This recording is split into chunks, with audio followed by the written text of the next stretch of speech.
मोहतरम सरपरस्त हज़रात और प्यारे बच्चों, अस्सलाम वालेकुम। आज हम जमात अव्वल की किताब खेलें करें सीखें इसमें मज़मून मौसीकी में से आवाज़ की पहचान इसकी मालूमात लेने जा रहे हैं।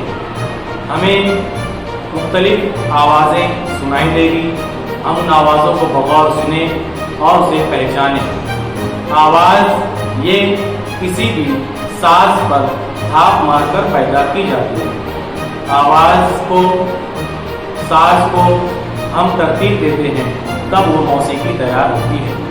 आइए वीडियो में मुख्तलिफ आवाज़ों को सुनते हैं और उसे समझते हैं।